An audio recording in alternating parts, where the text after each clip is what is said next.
June 1947, the Strait of Malacca, a stretch of ocean between Malaysia and Sumatra, one of the busiest shipping lanes in the world.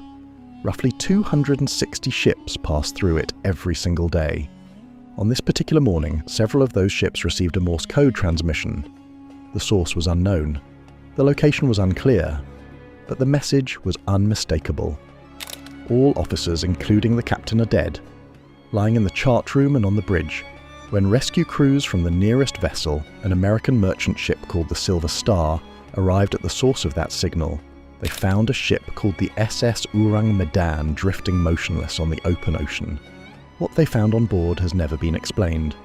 The Silver Star drew alongside the Ourang Medan in the early afternoon. The ship showed no lights, no movement, no response to signals or whistle blasts. She was simply drifting, completely silent, in the middle of one of the world's busiest shipping lanes. The rescue party that boarded her would later describe the experience as something they struggled to find words for. The deck was covered in bodies. Every member of the Dutch crew was dead. They were lying on their backs, arms outstretched in front of them, as if desperately fighting off something invisible above them. Their mouths and eyes were wide open, and the expressions on their faces were not the peaceful expressions of men who had died quietly. They looked terrified, every single one of them frozen in a final expression of absolute, overwhelming terror. Even the ship's dog was dead. Found on deck, teeth bared, lips pulled back in a silent snarl, facing upward, as if whatever the crew had been fighting, the dog had seen it too. The rescue party made their way through the ship. The captain was found dead on the bridge. Officers in the chart room and wheelhouse, engineers at their stations below deck, and the radio operator, the man who had sent those final transmissions, was found slumped over his equipment, fingers still resting on the telegraph key. All of them, the same expression, the same position, the same look of frozen, inexplicable terror. But here's what made it worse. The ship was completely undamaged. No structural damage, no fire, no flooding, no signs of struggle or violence, and not one of the bodies showed any external injuries. No wounds, no marks, no obvious cause of death at all. Something had killed every person on this ship and left absolutely no physical evidence of what it was. And then the rescue party noticed something else, something that defied easy explanation. Outside, the temperature was well over 100 degrees Fahrenheit, a sweltering tropical afternoon, but inside the ship, in the boiler room, in the cargo hold, deep in the bowels of the vessel, it was cold. Strikingly, unnaturally cold. Some crew members from the Silver Star estimated the temperature in certain areas at around 40 degrees Fahrenheit, in a steel ship, in the tropics, in June, and everybody aboard was already showing signs of rapid, accelerated decomposition, far beyond what could be explained by the few hours since that final distress call. The captain of the Silver Star made the decision to tow the Ourang Medan back to port. Whatever had happened here, the authorities needed to see it. The bodies needed to be examined. The ship needed to be searched properly. The tow lines were attached. The crew began to move, and then smoke started rising from the number 4 cargo hold. The rescue party didn't wait. They cut the tow lines, scrambled back to the Silver Star, and pulled away. Seconds later, the SS Ourang Medan exploded. Not a small fire, not a contained engine failure. Witnesses described the explosion as violent enough to physically lift the hull of the ship out of the water entirely before it crashed back down and sank beneath the surface. The ship, the bodies, every piece of evidence, gone. In the space of one afternoon, the SS Ourang Medan had produced the most disturbing maritime scene anyone aboard the Silver Star had ever witnessed, and then destroyed every shred of evidence before it could be properly investigated. What you're left with is the testimony of the Silver Star crew, the Morse code transmissions recorded by multiple listening stations, and a question that has never been answered. What killed every person aboard that ship? Before we get into what might have happened, we need to address the most fundamental question. Is this story even real? It's a fair question, because when researchers began looking for records of the SS Ourang Medan, they found almost nothing. Lloyd's Shipping Register, one of the most comprehensive records of maritime vessels in existence, contains no entry for a ship by that name, no port registry, no official documentation of the vessel, its crew, its cargo, or its route. The timeline is a mess. The first published account appeared in an Italian newspaper in 1940, 7 years before the incident supposedly occurred. The most detailed version was published in a Dutch newspaper in 1948. An American publication covered it in 1952. Each version placed the ship in a different location. Each had different details about the crew, the cargo, and the circumstances. The primary source for the most detailed version of the story appears to be a man named Silvio Shirley, an Italian writer who claimed to have received the account from a German sailor who survived the incident and told his story to a missionary on his deathbed. Shirley brought the story to the Dutch newspaper that made it famous, which makes it a very long chain of sources, and the inconsistencies between versions are hard to ignore. But here's what's harder to explain away. Multiple independent ships and listening stations across a wide geographic area all reported receiving the same Morse code distress signal.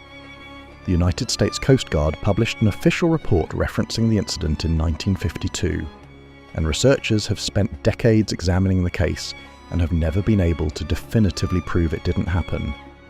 The most compelling explanation for the missing records isn't that the ship never existed, it's why it might not have wanted to be found. Now, the theories, and there are several, some more convincing than others. Theory 1. Carbon monoxide poisoning. The simplest explanation is that a smouldering fire somewhere in the ship's boiler system had been slowly releasing carbon monoxide into the vessel for hours before the crew died. CO poisoning kills without visible injury and can cause convulsions and extreme distress in victims before death, which might explain the contorted body positions. The problem, carbon monoxide poisoning doesn't explain the look of absolute terror on the faces. CO kills quietly, and it doesn't explain why the bodies were decomposing so rapidly. Theory 2. Potassium cyanide smuggling. The most widely circulated theory is that the Ourang Medan was secretly carrying potassium cyanide, a highly toxic substance that would never have been legally authorized for transport. Seawater entered the cargo hold and reacted with the cyanide, releasing toxic hydrogen cyanide gas throughout the ship. The crew died in agony. As the seawater continued to react, it eventually reached nitroglycerin, which was also stored aboard, causing the explosion. It's a coherent theory, but it has one problem that nobody covering this story has properly answered. If the hold was saturated with cyanide gas at lethal concentrations, why did none of the Silver Star rescue crew who boarded the ship show any symptoms? Why did none of them die? That question has never been satisfactorily answered by the cyanide theory. Theory 3. Taboon, the theory nobody talks about. Here is a theory that almost nobody covering this story has properly investigated, and it answers the Silver Star question. In the final years of World War II, Nazi Germany had developed and mass-produced a nerve agent called Taboon, one of the first and most lethal organophosphate weapons ever created. Germany shared large stockpiles of Taboon with their Japanese allies, who stored it in facilities across China and Southeast Asia. When Japan surrendered in 1945, the Allied forces inherited a massive and deeply uncomfortable problem. Hundreds of tons of illegal nerve agent stored across a region that was rapidly becoming politically unstable. Taboon is a weapon banned under the 1925 Geneva Protocol. Moving it officially would create a paper trail that multiple governments would find extremely difficult to explain. So, what if it was moved unofficially? On an unregistered ship, with a foreign crew who had no idea what they were actually carrying. Taboon works by blocking the neurotransmitter that signals muscles to relax. Victims die in extreme muscular agony, convulsing, contorting, faces twisted in expressions of pain and terror. The bodies found aboard the Ourang Medan match a Taboon exposure death in almost every detail. And here is the answer to the Silver Star question. Taboon has an extremely low environmental persistence. It disperses rapidly in open air and breaks down quickly when exposed to heat and humidity.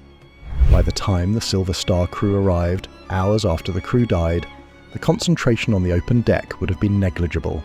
Only in enclosed spaces like the cold cargo hold would it have remained dangerous? The rapid decomposition of the bodies is also consistent with nerve agent exposure. The cold temperature in the hold is consistent with the chemical breakdown reaction of the agent in an enclosed space, and the massive explosion is consistent with compromised taboo storage containers reacting after hours of heat and seawater exposure. If this theory is correct, and it fits the available evidence better than any other, then the SS Ourang Medan wasn't a ghost story. It was a cover-up. A vessel deliberately kept off the official registries, carrying one of the most dangerous substances on Earth, crewed by men who were never supposed to be traceable. And when it went wrong, the people who knew about it had every reason to make sure it stayed gone. The SS Ourang Medan may or may not have existed. The official records say it didn't. The Morse code transmissions say it did. What we know is this. In the late 1940s, in the immediate aftermath of the most devastating war in human history, the world was awash with illegal weapons, secret programs, and governments that had very good reasons to make certain things disappear. The Strait of Malacca was a corridor through which an enormous amount of that post-war chaos passed.